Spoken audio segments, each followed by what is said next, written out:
Karibu sana mpenzi mtazamaji kwenye kipindi chetu kizuri sana.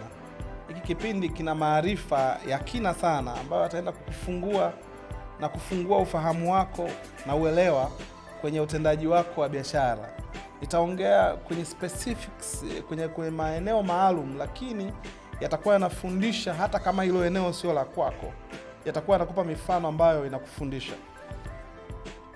Karibu sana uwe na sisi mwanzo hadi wa kipindi hiki. Leo tunakwenda kujifunza namna nzuri ya kufanya kitu kikakamilika kwa ukamilifu wake, kwa sababu mara nyingi sana watu tunafanya vitu alafu vinaishia njiani. Hebu nikuoneshe namna ambayo unaweza ukaboresha mnyororo wa thamani, ukaweza kufanikisha jambo lako kwenye high level, kwenye level kubwa sana ya mafanikio, badala ya kuishia njiani ukaamini kwamba umefika. Pengine hata hapo ulipo wewe sio hujafika bado. Hebu ngoja kuonyesha mnyororo wa thamani wa baadhi ya vitu ili uweze kukusaidia kukuza unachotaka kufanya kwa hali ya juu sana. Ungana na mimi mwanzo hadi mwisho ufahamu mnyororo wa thamani wa biashara yako. Karibu sana.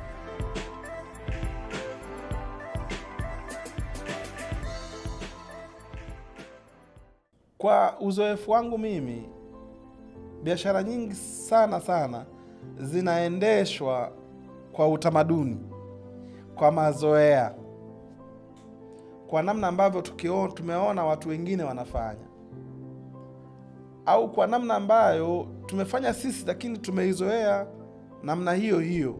Kwa hiyo tunaona kama tumefika, lakini kumbe ndo kwanza tuko mahali ambapo tuko chini sana ya kiwango. Nimekuwa nikifuatilia biashara nyingi tunazofanya sisi wa Afrika, hasa wa Tanzania wenzangu na Afrika kwa ujumla, nasikiza kutoka Kenya, Kongo na mahali pengine. Biashara nyingi tunazozifanya zimegubikwa na wimbi la utamaduni. Yaani utamaduni umekuwa ni kichocheo cha sisi kushindwa kufanya vizuri. Na utamaduni ni mazoea, hali ile ambayo tunakuwa tukifanya sisi. Niseme tu kwa ujumla kwamba utamaduni ni Waingereza wanasema invisible system, ina operating system ambayo haionekani. Yaani ni vitu ambavyo viko ndani yangu mimi lakini havionekani, japokuwa vinaathiri biashara, lakini ndo operating system yangu. Yaani ndo namna ninavyofanya mimi kazi. Sasa kwa sababu ya malezi na makuzi, elimu, exposure na vitu vingi vya kitaaluma, tunakuwa hatuna ufahamu wa kina wa jambo fulani.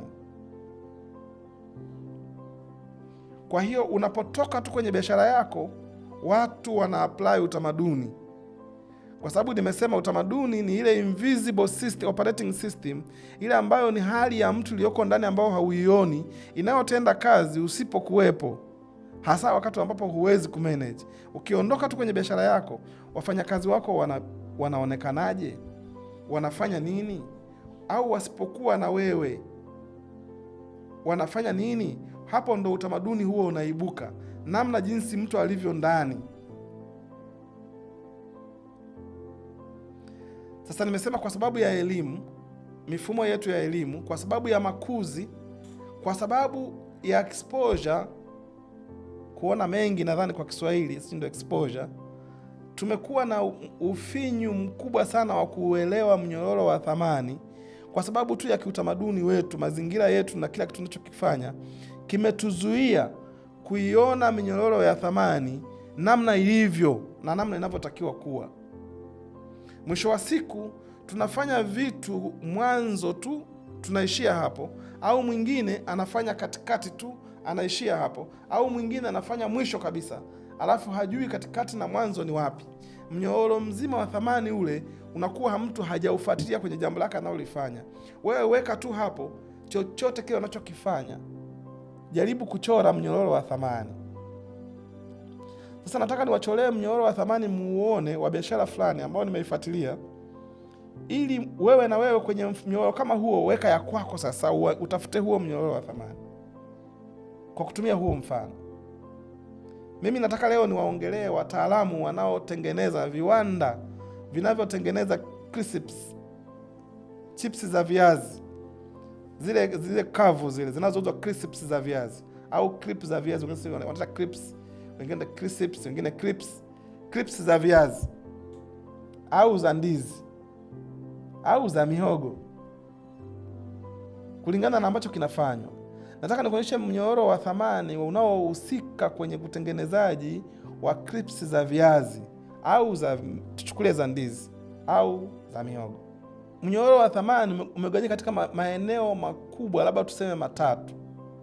Mnyororo wa thamani kwa wanaotengeneza crisps. Mnyororo wa thamani umegawanyika katika maeneo makubwa matatu. Kwanza ni eneo lile la kilimo, agronomy, kule kwa wakulima, na kwenyewe kuna mnyororo wa thamani tutauangalia. Wanaolima hivyo viazi, tuchukulie viazi vya Mbeya au vya Njombe. Alafu ukitoka kwenye mnyororo wa thamani upande wa wakulima, unakuja kwenye kuongeza thamani. Kutoka kwenye agronomy unakuja kwenye agribusiness inaitwa. Sasa huyu mtu anataka kuongeza thamani kutoka kwenye mazao ya viazi, anabadilisha kuja kuwa crisps au crisps, whatever you call it. Vyote vinavyoviita. Lakini mmeshanielewa, crisps za viazi.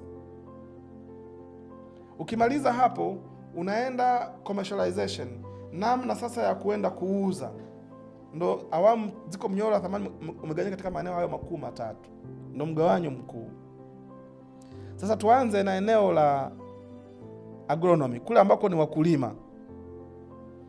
Sasa wewe unataka kuanza au kuanzisha kiwanda cha kuzalisha crisps za viazi.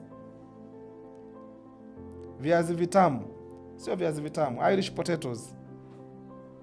Wengine wanaviita viazi vya chips. Kama unataka kuanzisha kutengeneza crisps za Irish potatoes, ni lazima ufahamu kwamba sio kila kiazi kinaweza kukupatia crisps. Sio kila kiazi Irish, sio kila kiazi cha chips hiki unachokiona kinaweza kukutengenezea crisps. Kuna vingine vinafyonza mafuta kiasi kwamba haviwezi kukauka. Kwa hiyo ukiwa unataka kuanzisha hiyo biashara, ni lazima ufuatilie mnyororo wa thamani, ujue ni kiazi aina gani. Wala ambao mmeenda kwenye viazi mnafahamu kuna CIP, kuna Obama, kuna sijui mzungu, kuna majina mengi ya viazi. Na viko tofauti tofauti, ukienda Njombe, Mbeya utakuta majina hayo yapo. Sasa ni lazima ufuatilie kiazi gani kinachofaa kwa ajili ya kukatwa kwenye crisps. Ni Obama, ni CIP au ni mzungu? Ukishajua ni aina gani ya kiazi, unafuatilia mnyororo wake wa thamani. Kule ambako ninakwenda kukinunua, kinapatikana kwa wingi kiasi gani? Kinapatikana kwa msimu gani? Kipo tu mwaka mzima? Au kinapatikana kila baada ya miezi ipi? Kwa hiyo cha kwanza unaainisha aina ya kiazi kinachofaa kwa ajili ya kukatwa kwa ajili ya kutengeneza crisps. Cha pili unaainisha wingi wa upatikanaji wa viazi vile. Je, kuna kingine cha mbadala ambacho unaweza kukata kinapatikana lini? Kwa hiyo ni muhimu sana uweze kufahamu aina za viazi. Ukimaliza ukafahamu aina za viazi zinapatikana ni aina fulani na wingi wake zinazopatikana, ni lazima umanage, usimamie mnyororo wa thamani ule wa viazi kule chini, ili usije ukatengeneza soko kubwa la viazi la crisps alafu viazi vikakatika, yaani ukakosa viazi sasa. Kwa sababu sio kila siku ni msimu, watu wanalima kwa kutumia mvua. Kwa hiyo kiangazi au kuna wakati ya miezi mitatu mingapi hamna viazi vya aina hiyo. Kwa hiyo ni lazima ukasimamie mnyororo wa thamani kule, ujue kwamba vile viazi utavipata kwa muda gani. Watu wanaofanya hivyo wakubwa sana wamesimamia, yaani mtu anatengeneza crisps na wafahamu kabisa huku Dar es Salaam, lakini ana mpaka mabwana shamba wake ambao amewapeleka shambani Mbeya au Njombe kwenda kusimamia mashamba yake maalum kwa ajili ya kutengeneza raw material, yaani hivyo viazi. Na wanakwenda kusimamia kwa utaalamu, kuanzia namna vinavyolimwa, mbolea inayowekwa na wakati gani unawekwa kitaalamu. Ameajiri kabisa mabwana shamba wa kusimamia kitaalamu viazi vizalishwe kwa utaratibu ambao utampa size ya kiazi cha kuweza kukatwa, sababu vinginevyo atapata chenga. Chenga ni vile viazi vidogo ambavyo havifikii size ya yai la kuku la kisasa. Huwezi kukata ukapata crisps nzuri. Kwa hiyo anasimamia tangu kule kiazi kinapolimwa. Aina ameshajua, anasimamia namna kinavyolimwa. Na anasimamia phasing out, kwamba ikikiisha hiki, huku tunachimba tunapanda huku. Baada ya mzunguko huu kutakuwa na namna gani nyingine ya kupata mzunguko na haukatiki. Sasa mwenzangu na mimi, wewe unakurupuka tu sema nataka kwanza na mimi kutengeneza crisps za viazi. Unaenda unanunua gunia la viazi Tegeta au mahali fulani, unakuja unaanza kukata, kesho yake viazi havipatikani. Au unachukua viazi ambavyo vinajaa mafuta kabisa. Yaani ukipika tu hivi vinachukua mafuta yote yanafyonza, hauwezi kupika chochote. Kwa hiyo ni lazima uangalie mnyororo wa thamani, uache utamaduni wa kuanzia katikati hapa au kuanzia mwisho kwenyewe. Ni lazima ufuatilie mnyororo wa thamani wenye kila kitu unachokifanya.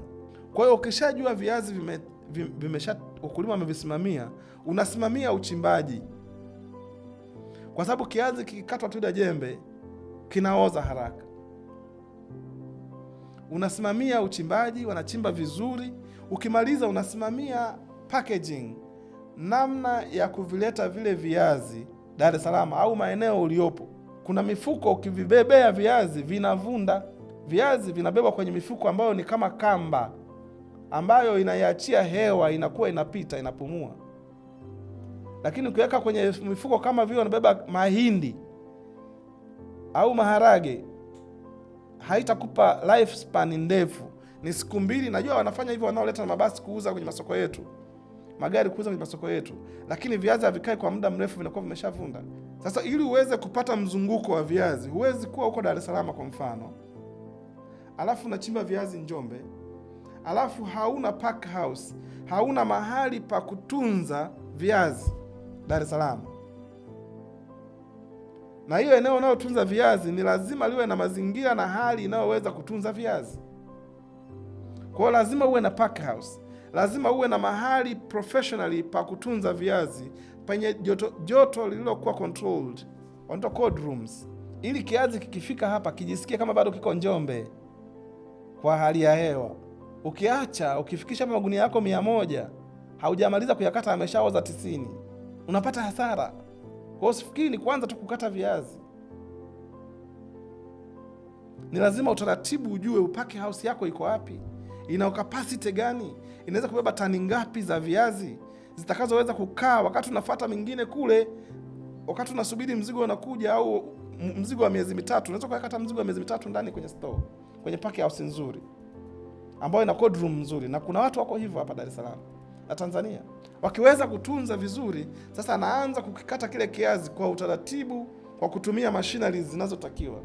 Ukija kwenye mashine ambazo zinahusika kuweza kusema mashine, hata vyombo vinavyotumika kuweza kutengenezea crisps, ni lazima uwe na mashine ya kuosha viazi. Viazi vinatoka shambani ndugu yangu, vina mchanga, vina matope. Kwa hiyo ni lazima uwe na mashine ya kuosha. Unaweza ukasema utaosha kwa makarai, ni sawa, labda unataka kuanza kidogo sana kwenye small scale, utaosha na makarai, lakini kwa kawaida kuna mashine za kuosha viazi. Ukimaliza kuosha kuna mashine ya kumenya. Sasa unapoosha viazi ukumbuke kwamba mchanga utakuwa unatoka kwenye viazi. Kama una magunia 100 au 1000 unayaosha, unaweza kutengeneza vichuguu vya michanga mahali unapooshea. Kwa ni lazima uwe na mfumo wa kuchukua na kutoa uchafu wa mchanga unaotoka kwenye viazi. Lakini ukumbuke kuna maganda ya viazi, unayabadilisha kuwa nini, na yenyewe itashangaa na kuwa vichuguu au eneo ambao inakuwa ni mlima, kwa sababu wewe utakuwa unazalisha kwa wingi. Ufahamu namna ya kudispose, kutupa ule uchafu, na maji yake, harufu inakwenda kutunzwa mahali gani. Kwa hiyo mfumo mzima unaandaliwa mpaka hapo. Ukishaweza kuosha, kukata na mifumo yote ya maji taka na kila kitu imeandaliwa, unakwenda kwenye sehemu ya kuslice, kukata sasa vile viazi. Unakwenda kwenye sehemu ya kukata vile viazi, unavikata kwenye mfumo wa crisps ambazo unaziona kila siku tunanunua zile kavu tunakula. Na yeye kuna mashine ya kukata, slicing machine, au mkono au visu. Ukishamaliza kukata vile viazi, ukimaliza kukata vile viazi, wengi sana wanafanya branching, wakati huo kwamba wanaipitisha kwenye mfumo wa mvuke au wa maji ambayo yanaweka either chumvi. Kuna wakati wengine watu wanaweka chumvi hapo, na kuna watu wengine wanaweka uchumvi mwisho. Unaweka chumvi, kwa hiyo lazima ujue wapi unanunua chumvi ya kawaida, wapi unanunua viungo vingine. Kama ni pilipili, ni lazima ujue unanunua wapi pilipili ya kutosha kama unataka kufanya production kubwa. Maana yake hapo umeshaona kuna mfumo wa kuwa na pilipili. Unazitengeneza kutoka wapi? Kwa hiyo mnyororo wa thamani unahama kutoka kwenye viazi kwenda kwenye kutafuta pilipili. Na yenyewe unaipata wapi ya aina ile unayotaka kuitumia ya kutosha, ili uweze kuweka viungo vya aina ya pilipili kwenye chips crisps unayotengeneza. Chumvi ni chumvi ya aina gani? Unainunua wapi, kwa wingi gani? Inapatikana. Mnyororo wa thamani unabadilika. Kuna maji ya kuoshea, ni mengi sana yanatumika. Lazima uwe na mfumo mzuri wa maji ambao haukatiki. Kwa ukija kwenye branching, ukimaliza unaweza ukawa na mashine nyingine inaitwa dewatering. Ushaweka kwenye maji, umebranch, kwa hiyo unatakiwa uwe na mashine ya kufyonza maji kabla hujaanza kuvipika vile viazi, kuvikaanga. Uwe na mashine ambayo inakusaidia kuweza kufyonza maji kabla ya kwenda kwenye deep frying. Sasa ukienda kwenye deep frying, na penyewe kuna resources nyingi za kufikiria. Kuna umeme kama unatumia umeme ku deep fry, au gas kama unatumia gas ku deep fry. Ni mnyororo mwingine huo wa thamani. Lazima ujihakikishe kwamba una umeme au una gesi ya kutosha kufanyia deep frying. Na hau deep fry kwenye hewa, una deep fry kwa kutumia mafuta ya kupikia. Kwa hiyo ni lazima uwe na mashine na mnyororo mwingine wa thamani wa kufahamu unakoweza kutoa mafuta ya kupikia, ili usije ukaleta viazi kumbe mafuta ya kupikia yameadimika au hayapo. Kwa ukifika kwenye level ya ku deep fry unashindwa. Lakini kama umeshajua mnyororo wa thamani, ikifika wakati wa ku deep fry, unaweka mafuta yako, una deep fry, unachoma yale kwa kutumia mafuta, choma vile viazi. Ukimaliza, kuna mashine inaitwa de-oiling, kutoa mafuta kwenye vile viazi. Umeshachoma vizuri, umemaliza, unafuata de-oiling. Unaweka kwenye mashine ambayo inafyonza mafuta yote kutoka kwenye viazi, vibaki vikiwa vimekauka. Ndio maana viitwe kaukau pale, watu wifurahie. Ukipata kiazi kizuri, sio lazima, lakini mara nyingi sana lazima uwe na de-oiling machine ambayo inafyonza mafuta. Ukitoka hapo na kwenda kwenye package, shafyonza mafuta, unaenda kwenye kupaki. Ukishamaliza kupaki, wakati unaendelea kupaki, ni lazima uhakikishe kwamba packing yako ni ile control kiasi kwamba viazi havikatiki.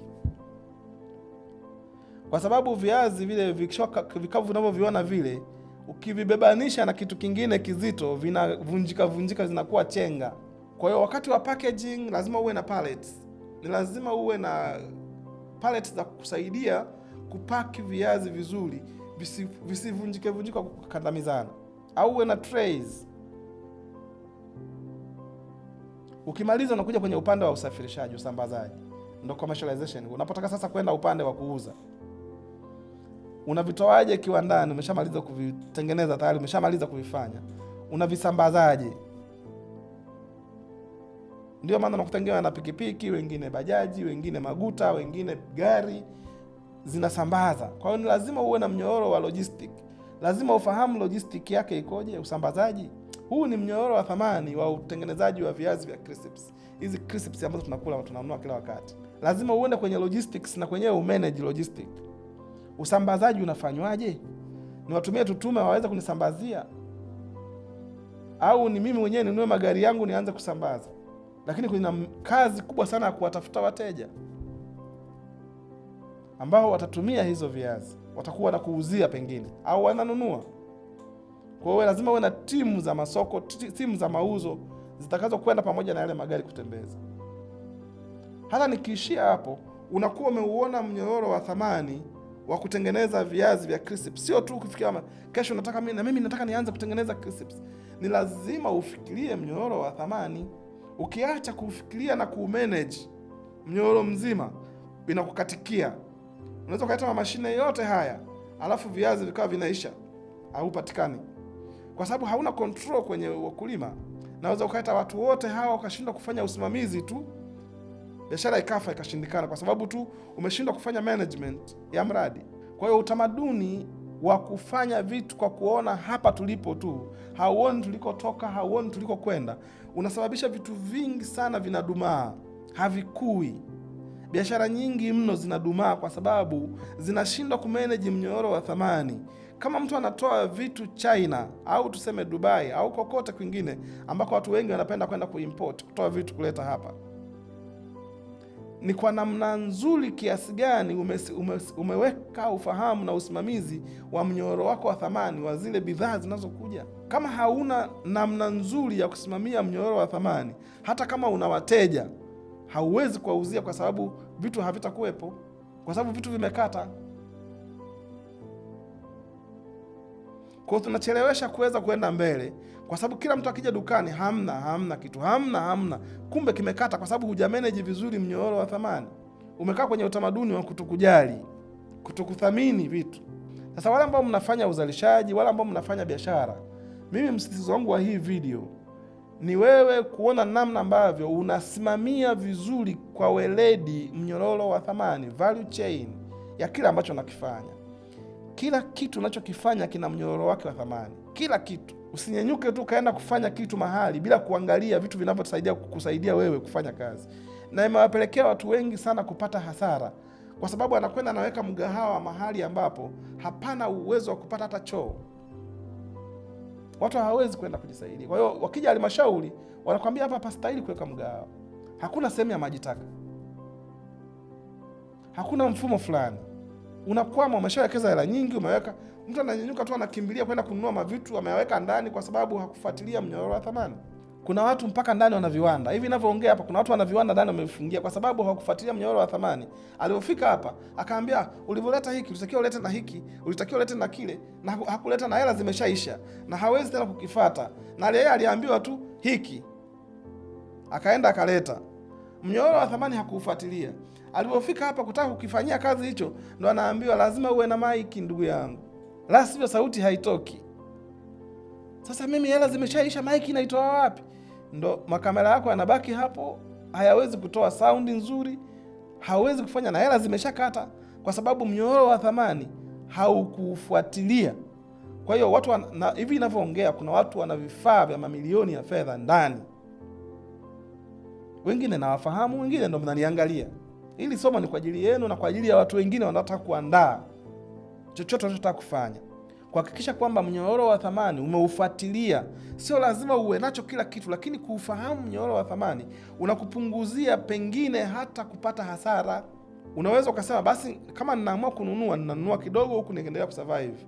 Lakini mtu natupa hela yako yote kwenda kununua dude nding. Alafu likifika hapo naambiwa ili dude haliwezi kutembea, lazima uwe na umeme wa 3 phase. Na wewe kwako kuna single phase. Na kweli kila ukiliwasha umeme unakatika ding. Hela zote umeshatumia.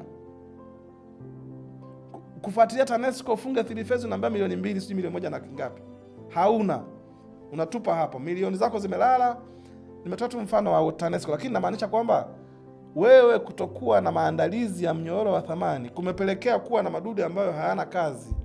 Ninaomba kwenye video hii kama umeiangalia, uweke comment yako, useme kuna kitu gani umewahi kukinunua ukakaa nacho tu ndani kwa sababu hukufuatilia mnyororo wa thamani mzima. Ulipofika ndo kaambiwa umenunua hiki, nunua na kile pale, nunua na kile pale, lazima ulipie na bima, lazima ufanye kitu fulani, lazima ufanye kitu fulani ndio kitu kifanye kazi. Ukashindwa mpaka leo cherehani yao umekaa nao tu ndani hauna kazi.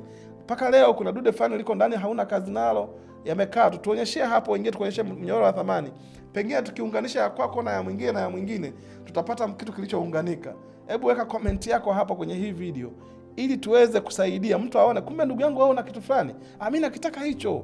Na wewe mwambie sasa muingie kwenye bargaining, sasa mnakuwa partner au mmoja anamuuzia mwingine.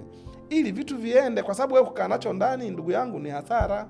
Yaani hii kitu ninachokuambia kimeingiza hasara hadi taifa. Watu wamesikiliza taifa ya CAG. Yaani kama mnyororo wa thamani haujaangaliwa vizuri, unaweza kaingia mabilioni ya kununua vifaa ambavyo vinakuja kukatwa hapa na havikupi hela yoyote wala thamani yoyote.